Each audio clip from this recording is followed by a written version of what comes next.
Body language is essential to get right whenever you're presenting. Even though we're only seeing the top third of your body on Zoom or Teams or Google Meet, how you appear up there really matters. This is especially true when you need to be perceived as a leader. It's not about looking good per se, it's about gaining the trust of your audience. Whether you're giving a sales presentation, talking with a client, leading a meeting, or giving a media interview, there are 3 things that I highly recommend you stop doing. Just 3 things, okay? Don't touch your face. When we touch our face, it tells the audience that we're nervous or we're uncomfortable. We want to come across confident so our audience trusts us and the company that we represent. So just don't touch your face.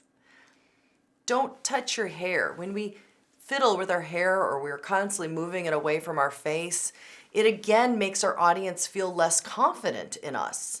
Make sure your hair is always away from your face and it doesn't move into your eyes. You just don't want to be tempted to touch it. Watch your bangs too. Make sure they're not too long and they're covering up part of your eyes. It's really important.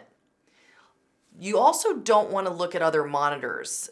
You wouldn't stare out the window at your phone when you're in a conversation with someone in a conference room, right? Like, this is just rude. It's just super rude.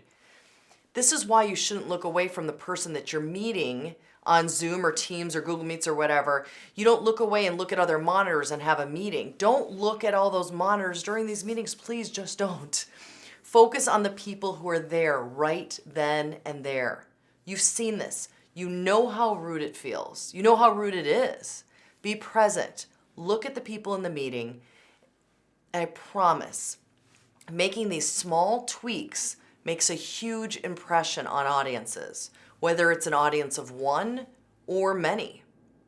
One specific VP told me recently that his team is much more engaged now when he speaks. It happened right after he stopped looking at all of his other monitors. I called him out on it in one of our meetings. I'm like, are you even looking at me? Do you even want to be here?